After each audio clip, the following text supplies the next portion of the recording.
Berlatar belakang di tahun 2003 di Jawa Timur, film ini menceritakan sekelompok para pekerja musiman yang akan menuju pabrik gula untuk membantu proses panen dan penggilingan tebu. Nah, para pekerja ini berangkat menggunakan truk dan mereka adalah Endah, Fadil, Dwi, Naning, Franky, dan sepasang kekasih bernama Hendra dan Wati. Ayo! Ayo muka ayo!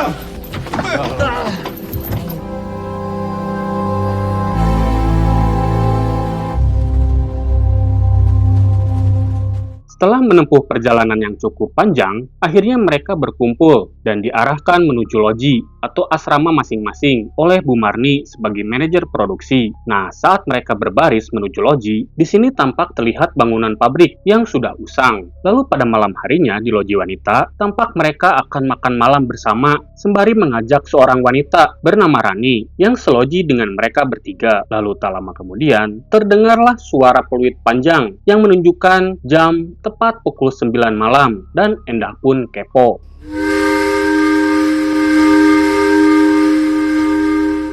Sementara itu di loji pria, tampak Fadil yang akan menunaikan sholat, namun tiba-tiba ia melihat penampakan sosok makhluk yang tak kasat mata yang membuatnya ruas.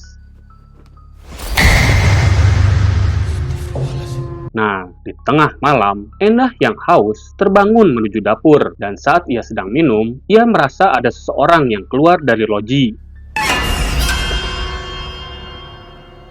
Endah yang penasaran pun mengikutinya hingga menuju pabrik. Nah, saat di dalam pabrik, Endah justru malah mendengar suara gamelan. Dan karena kepo, dia pun langsung mencari sumber suara yang ternyata dari sebuah gudang. Dan tentu saja, ia pun langsung kepo dan noong dari lubang yang sudah jebol. Dan alangkah terkejutnya ia, karena di sana Endah melihat ada pagelaran wayang kulit. Dan tiba-tiba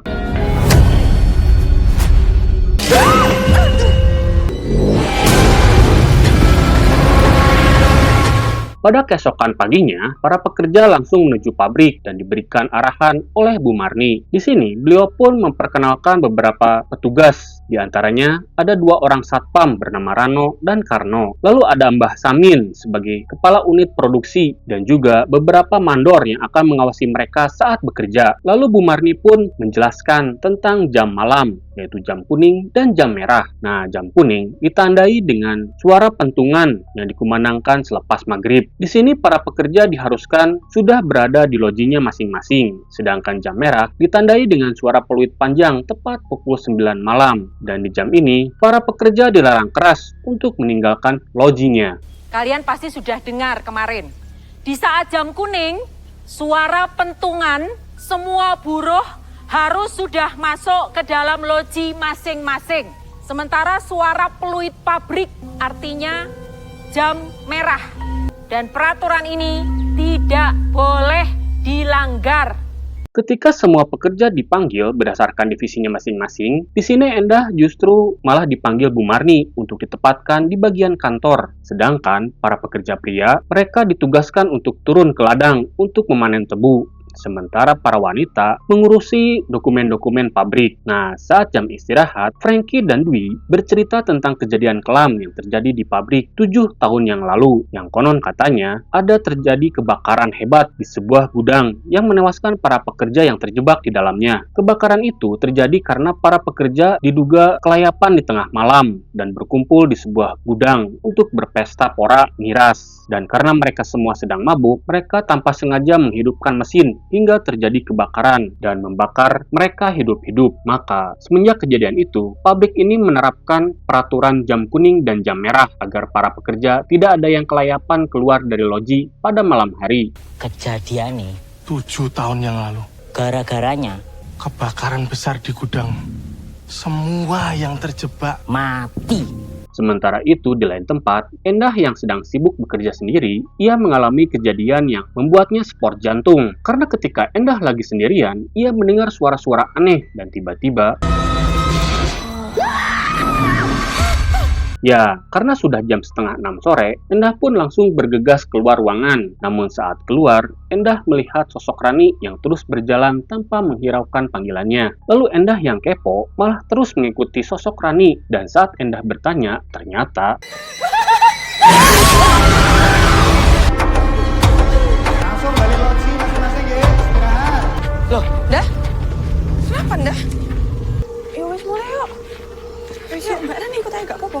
Tak terasa malam pun tiba. Frankie, Dwi, dan kedua satpam mereka berkumpul di pos sembari bermain kartu. Lalu di sini Rano dan Karno bercerita tentang kisah seram di komplek pabrik gula ini, yang dimana saat itu dulu ada rumah sakit jiwa di kawasan pabrik tersebut, dan yang lebih seramnya lagi ada demit dari pasien rumah sakit jiwa yang sering bergentayangan. Lalu di sini Rano pun menyarankan jika mereka bertemu demit tersebut, kita harus mengucapkan kata permisi. Nah, karena sebentar lagi jam 9 malam, maka Rano menyuruh mereka berdua untuk kembali ke lojinya. Dan saat perjalanan pulang, suara peluit panjang tanda masuk jam merah telah berkumandang. Tak ayal, mereka berdua pun langsung lari terbirit-birit hingga sendal Dwi pun terlepas.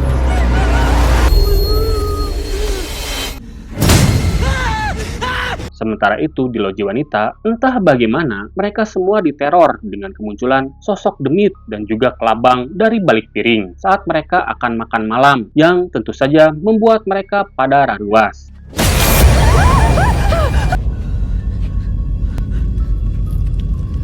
Begitupun dengan Naning yang sedang buang hajat di toilet yang ditoong demit cabul, dan begitupun dengan Wati, sama diganggu juga. Singkat waktu pada keesokan harinya, Rani yang melihat Endah riweuh membawa tumpukan dokumen menawarkan bantuan karena kebetulan ia juga akan menuju tempat yang akan dituju oleh Endah. Namun beberapa saat kemudian, Endah melihat Rani yang sedang memungut dokumen yang terjatuh tepat di jalur rel kereta. Sontak saja, Endah pun langsung berteriak memanggil Rani untuk segera menyingkir dari sana. Tapi anehnya, Rani malah menoleh sambil tersenyum seram. Mbak Rani! Mbak Rani!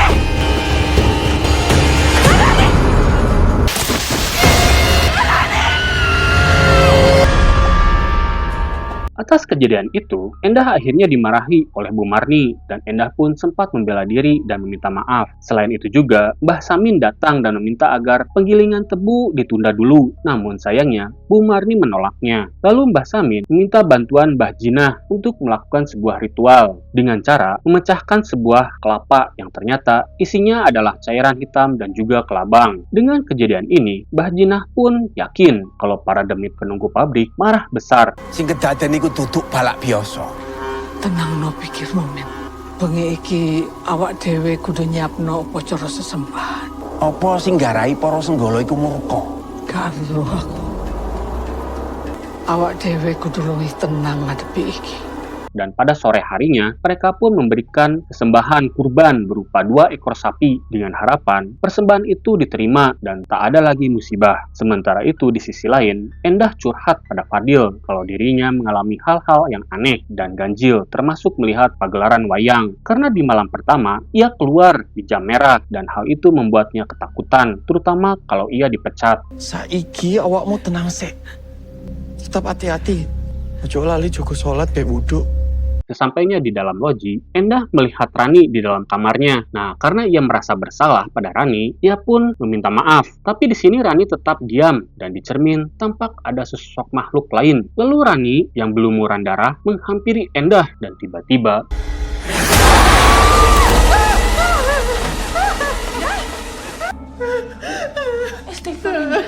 setelah kejadian itu, Naning menawarkan diri pada Wati untuk mengantarkan makanan ke loji pria karena sudah hampir jam 9 malam. Nah, untungnya setelah mengantarkan makanan, Naning langsung buru-buru pulang karena alarm jam merah telah berkumandang. Pada keesokan paginya, Mbah Samin dan Mbah Jinah kebingungan ketika melihat kedua sapi yang jadi persembahan malah masih utuh dan tidak diterima oleh demit penunggu pabrik. Firasatku kok elek. Lalu mereka berdua pun kembali melakukan ritual tirakat dengan menyembelih kepala sapi di hadapan sebuah pohon besar dan melumuri muka mereka dengan darah persembahan. Singkat waktu pada malam harinya, ketika Fadil akan tidur, ia dihantui oleh demit londo Belanda tanpa kepala yang tentu saja membuatnya ketakutan.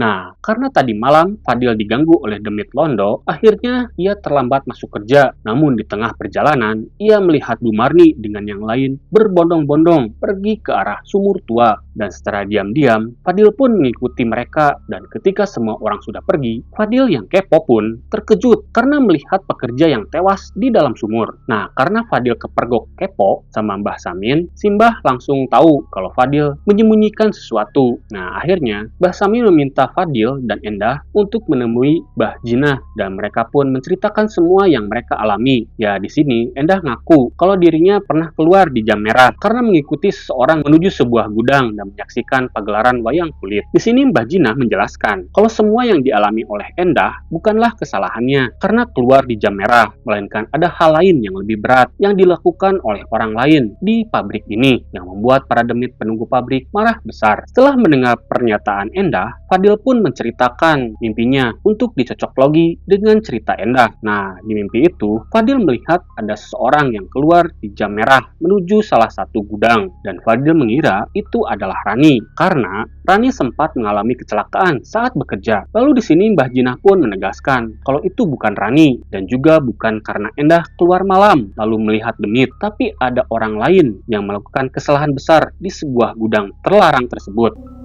Berarti ada 2 orang lain yang ke gudang barat.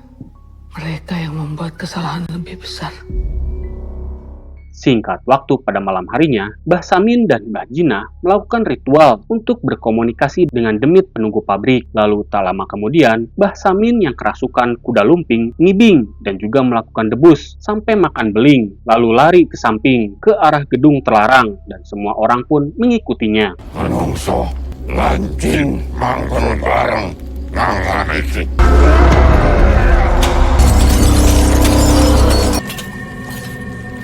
Nah, di gudang ini, Mbah Jinah menjelaskan kalau gudang tersebut sudah tidak digunakan karena pada zaman Belanda sering terjadi kecelakaan hingga akhirnya mereka pun melakukan perjanjian dengan Maharatu dengan tujuan agar tidak saling mengganggu. Namun 7 tahun yang lalu, sekelompok pekerja melakukan hal ceroboh yang memicu amarah demit penunggu pabrik hingga terjadi kebakaran dan menewaskan semua para pekerjanya. Namun setelah ditutup, ternyata ada orang lain lagi yang iseng yang berani masuk ke gudang tersebut sampai merusak pembatas yang ada di depan patung dan tak hanya itu saja, perhiasan gaib milik Maharatu pun dicurinya. Tak lama kemudian, Bu Marni mendapatkan teror gaib yang menyebabkan ia muntah darah serta mengalami pendarahan di wajahnya. Untungnya, Mbah Jinah dapat mengatasinya lalu menyuruh Rano dan Karno untuk membawa Bu Marni beristirahat ke rumahnya. Lalu Mbah Jinah meminta Fadil dan Endah untuk mencari 2 orang yang mencuri perhiasan gaib sebelum bencana besar terjadi. Sementara itu, di tempat lain, Naning tampak panik karena perhiasan yang berada di dalam tasnya berhamburan. Dan saat ia akan keluar, entah bagaimana, pintunya tiba-tiba hilang. Naning yang panik makin tambah ketakutan karena muncul sosok demit yang terus menerornya. Alhamdulillahnya Hendra datang dan menenangkan Naning yang ketakutan dan terjawablah sudah, ternyata Naninglah yang mencuri perhiasan gaib milik Maharatu. Lalu mereka berdua yang ketakutan berniat untuk mengembalikan perhiasan tersebut. Namun saat di teras loji, tiba-tiba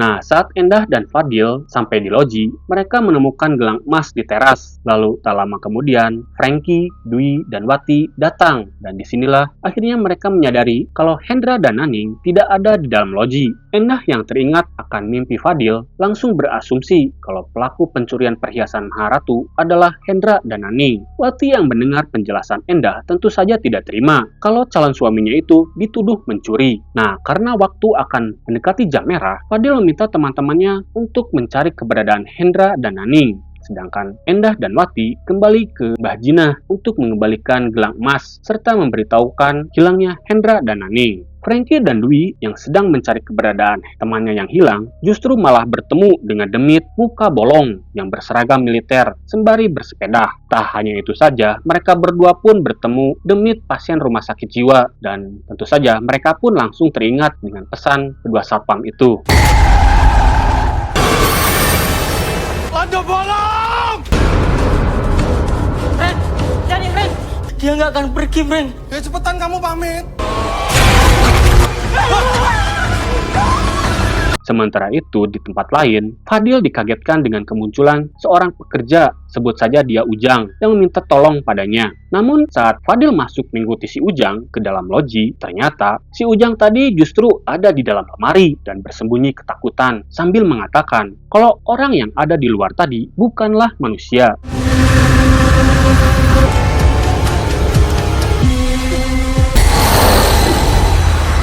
Alhamdulillahnya, Fadil selamat berkat melawan dengan membaca ayat suci Al-Quran. Sementara itu di tempat lain, Wati menegaskan kalau Hendra tidak mungkin mencuri. Namun alih-alih menanggapi ocehan Wati, Endah menyuruh Wati untuk terus berjalan karena ada sosok menyeramkan yang mengikuti mereka. Ayo, Wat. Jangan nengok ke belakang. Singkat cerita, Naning dan Hendra telah mengembalikan perhiasan milik Maharatu dan tak lama kemudian Endah dan Wati pun datang sembari menyerahkan perhiasan gelang yang tertinggal ke Mbah Jinah. Nah, di sini Wati pun merasa kecewa pada calon suaminya itu. Lalu setelah didesak oleh Mbah Samin, keduanya pun akhirnya mengakui segala perbuatan mereka di tempat terlarang tersebut. Kalau di hari pertama, pada malam hari itu, Naning membungkus Hendra dan mereka pun bercocok tanam dengan disaksikan para demit gosong yang cabul. Setelah melakukan perbuatan terlarang itu, Naning melihat sesuatu yang ternyata itu adalah sebuah perhiasan gaib dan salahnya, ia justru malah mengambilnya. Walaupun sebetulnya Hendra sempat mengingatkan Naning untuk tidak mengambilnya. Mendengar penjelasan Naning, Wati pun sakit hati dan juga marah karena telah ditikung oleh temannya sendiri, bahkan telah melakukan perbuatan yang terlarang. Kondro, Mas, kondro deh, koncoku. Nih, kondro deh, calon bojoku. Jancok kau ikut dia! Sepiro aku mau bertanding! Kau ini kau itu calon istri! Istri yang mau sikat! Kalian melakukan perbuatan dosa di tempat ini. Itu membuat kalian bisa melihat perhiasan emas milik Maharatu. Fadil yang mendengar pengakuan Naning dan Hendra pun mengatakan kalau akar dari semua masalah ini adalah perbuatan mereka, sebab jinah adalah dosa yang paling disukai oleh para setan yang bisa membuka pintu dosa lain. Naning yang merasa bersalah meminta maaf pada Wati, namun sayangnya Wati yang sudah kecewa berat tidak bisa memaafkan perbuatan mereka. Hingga akhirnya ketika Wati keluar dari tempat itu, tiba-tiba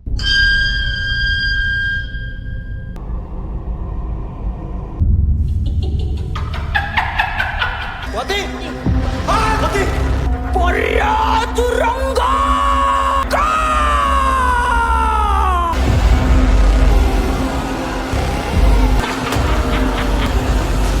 Ya, Mbah Jinah yang melihat Wati kerasukan pun langsung bertindak untuk merukiahnya. Tapi situasi semakin tidak terkendali karena ternyata Wati masih kerasukan dan melawan. Ditambah lagi, para pekerja pun kerasukan juga dan melakukan debus. Nah, tanpa diduga, tiba-tiba Endah pun kerasukan dalang. Sampai ia pun begitu menjiwai menjadi seorang dalang. Nah, dalam kondisi itulah Endah ternyata masuk ke dimensi lain dan menyaksikan ritual penumbalan berupa sepasang pengantin yang disebut manten tebu untuk kelancaran proses penggilingan tebu. Gak apa-apa, Mas. Endah! Setelah situasi mulai terkendali, mereka pun berkumpul di suatu tempat di sebuah ruangan. Dan di sini, Mbah Samin dan Mbah Jinah pun terpaksa menjadikan Hendra dan Naning sebagai tumbal manten tebu karena Maharatu meminta tumbal jiwa mereka. Lalu Mbah Jinah meminta kedua satpam itu mengantarkan calon manten ini ke rumah Bu Marni untuk disiapkan sebagai tumbal.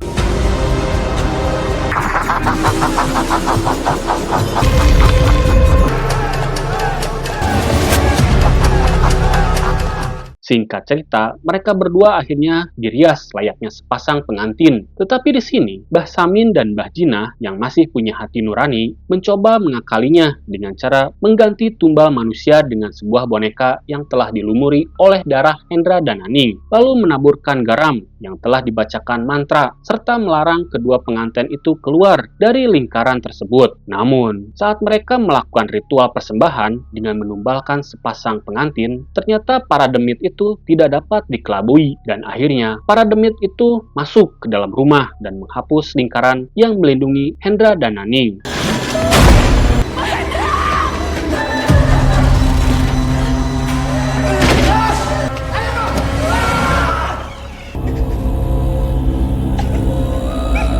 Sontak saja, mereka semua pun panik dan berusaha menolong Hendra dan Naning yang telah menghilang dari dalam lingkaran yang telah digantikan dengan sepasang boneka yang menyerupai Hendra dan Naning yang sempat dikubur. Mereka yang melihat hal itu tentu saja panik dan langsung ngabret lari menuju ladang tempat diadakannya ritual penumbalan manten tebu. Lalu mereka pun langsung menggali kembali tanah yang dimana Hendra dan Naning dikuburkan. Tapi sayang, perjuangan mereka ternyata sia-sia karena kondisi jasad Hendra dan Naning telah tidak bernyawa. Tipu muslihat manusia tidak dapat memperdaya Sang Maharata.